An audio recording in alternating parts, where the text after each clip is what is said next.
Assalamualaikum warahmatullahi wabarakatuh. Perkenalkan, nama saya Maulana Fahri Bahtiar, NIM 152180088 dari kelas C Metode Penelitian Bisnis. Di sini saya akan menjelaskan tinjauan pustaka, teori, konsep, variabel, indikator, dan juga item. Langsung saja, tidak usah berlama-lama. Saya akan menjelaskan materi yang pertama, yaitu tinjauan pustaka. Tinjauan pustaka adalah proses langkah demi langkah yang melibatkan identifikasi pekerjaan yang diterbitkan dan tidak diterbitkan dari sumber data sekunder tentang topik yang diminati dari penelitian. Evaluasi pekerjaan ini sehubungan dengan masalah dan dokumentasi pekerjaan ini. Tinjauan pustaka juga melayani beberapa fungsi lain. Tinjauan pustaka memberikan kerangka dasar dalam sebuah penelitian. Tinjauan pustaka yang baik memberikan dasar untuk mengembangkan kerangka teoritis yang komprehensif dari mana hipotesis dapat dikembangkan untuk pengujian nantinya. Selanjutnya ada tinjauan pustaka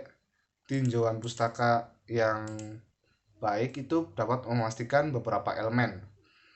Yang pertama itu variabel penting yang mungkin mempengaruhi situasi masalah tidak ketinggalan dalam penelitian ini.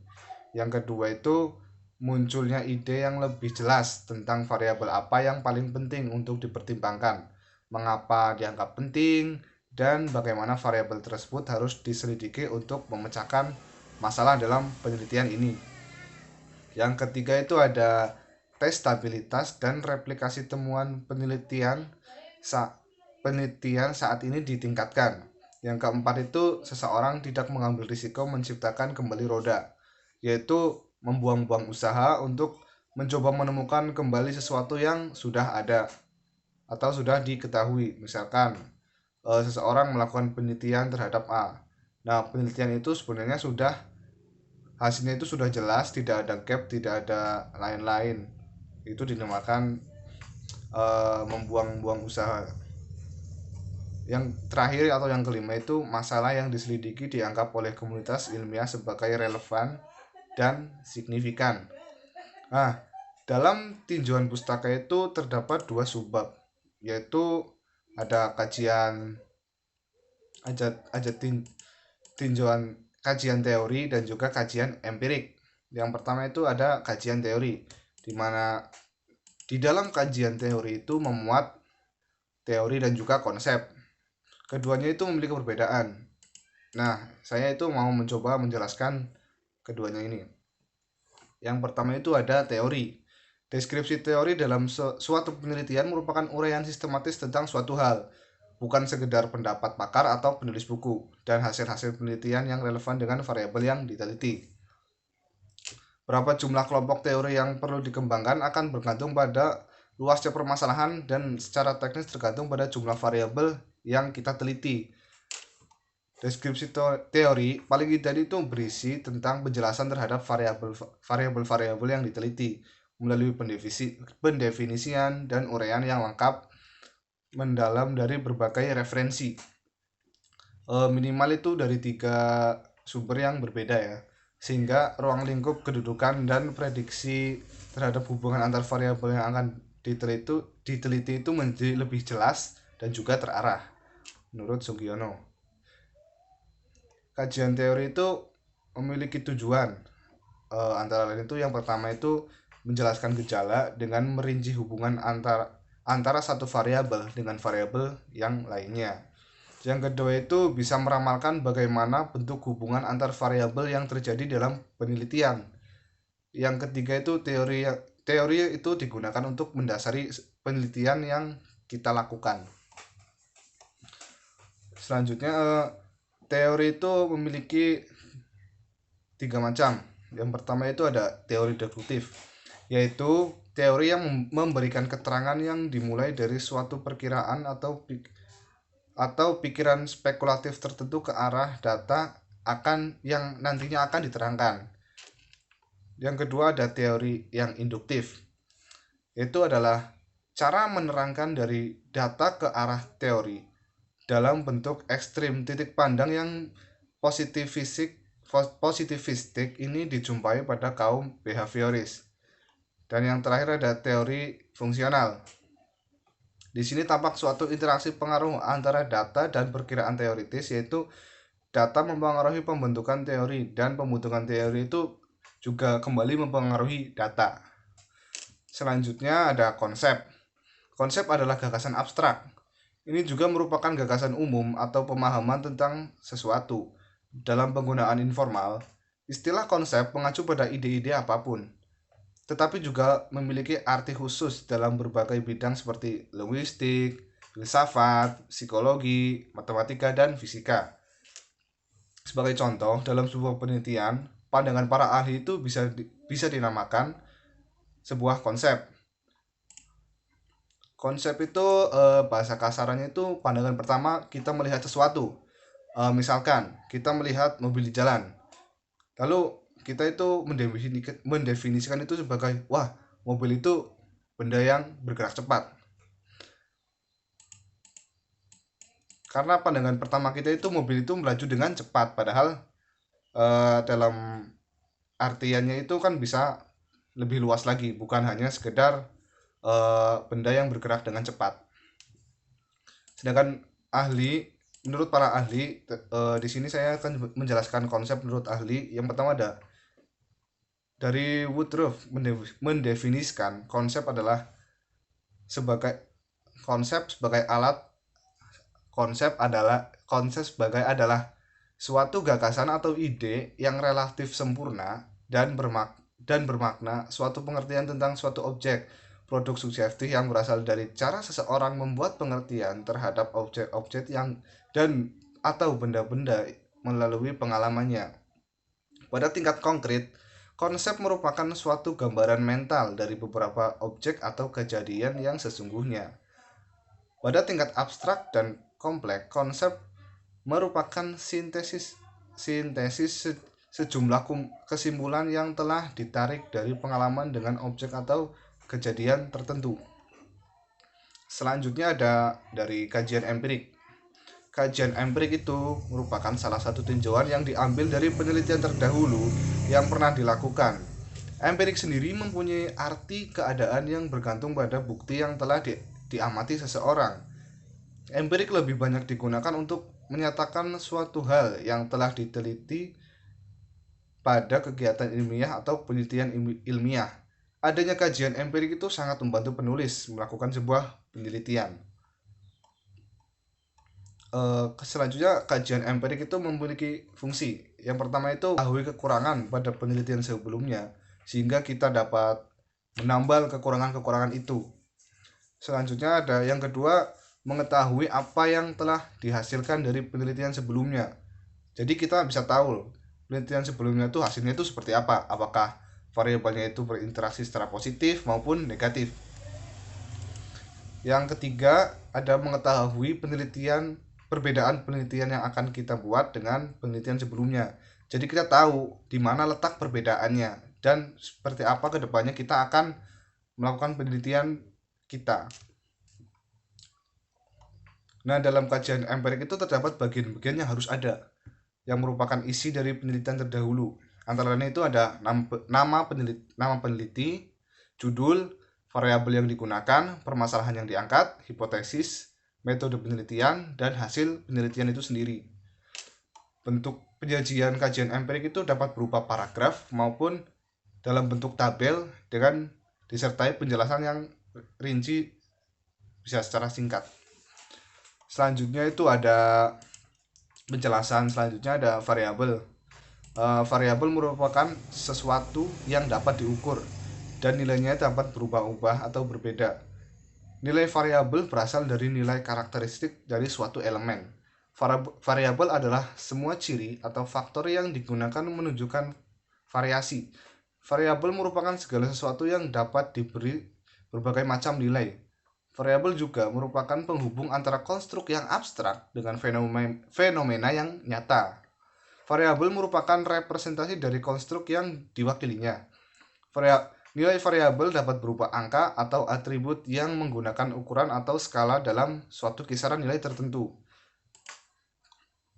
Selanjutnya ada tipe variabel penelitian dapat dilihat dari fungsinya, skala, dan juga perlakuan terhadap variabel itu sendiri. Berdasarkan fungsinya itu ada 3 macam variabel. Yang pertama itu ada variabel sebab, variabel penghubung, dan variabel akibat. Jika dilihat dari skalanya, variabel itu terdiri dari 2 variabel. Yang pertama itu variabel kontinu dan kedua variabel kategoris atau diskrit.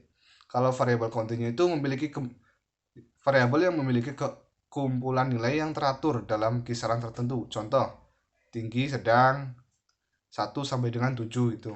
Kalau variabel diskrit atau kontinu itu variabel yang memiliki nilai berdasarkan kategori tertentu atau skala nominal. Contoh, sikap, baik, dan buruk. Selanjutnya, variabel dapat dilihat dari perlakuannya itu terdiri dari yang pertama itu variabel aktif. Variabel yang dimanipulasi untuk keperluan penelitian eksperimen. Yang kedua ada variabel atribut, yaitu variabel yang tidak dapat dimanipulasi untuk keperluan riset. Contohnya itu seperti intelijensi, sikap, jenis kelamin, dan lainnya. Selanjutnya ada jenis-jenis dari variabel. Yang pertama ada variabel dependent. Variabel terikat atau dependent merupakan variabel yang menjadi minat utama dari peneliti.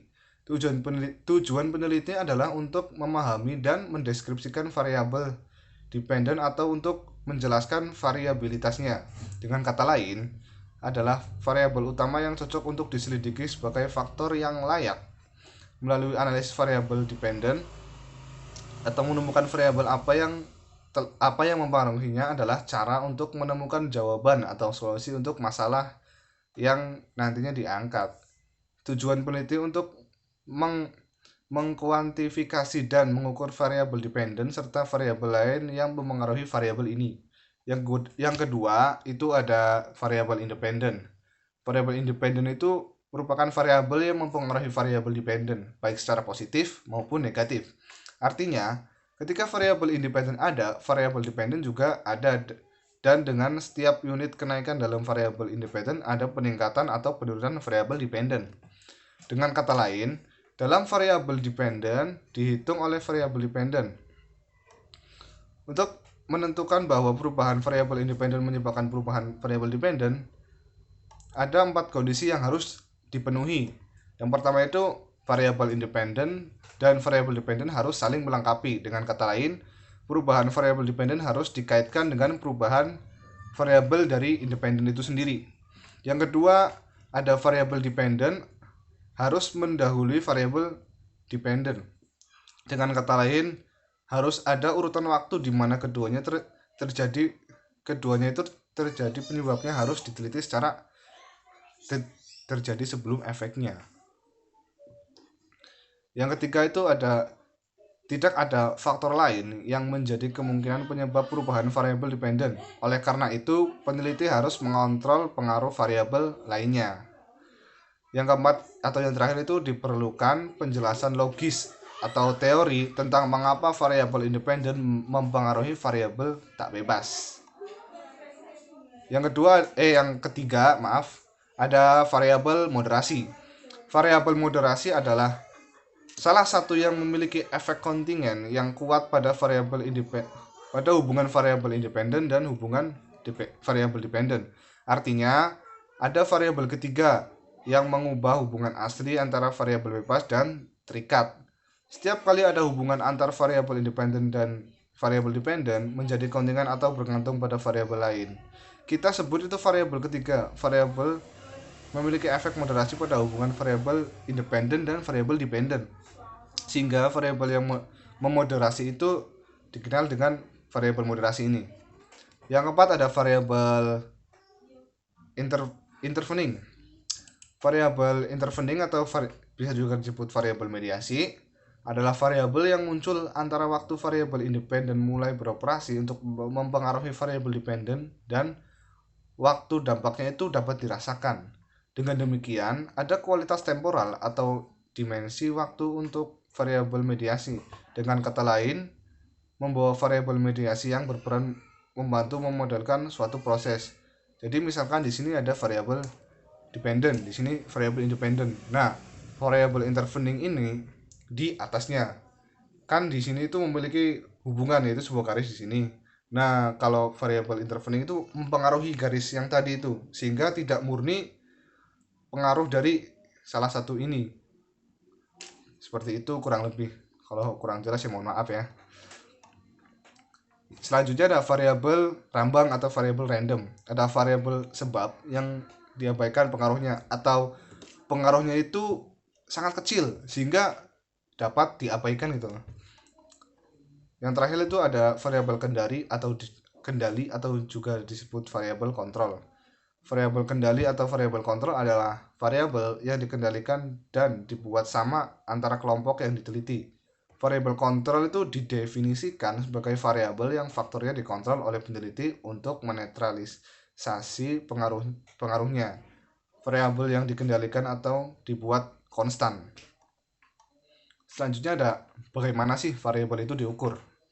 Atribut objek yang dapat diukur secara fisik oleh beberapa instrumen yang dikalibrasi tidak mengandung masalah pengukuran.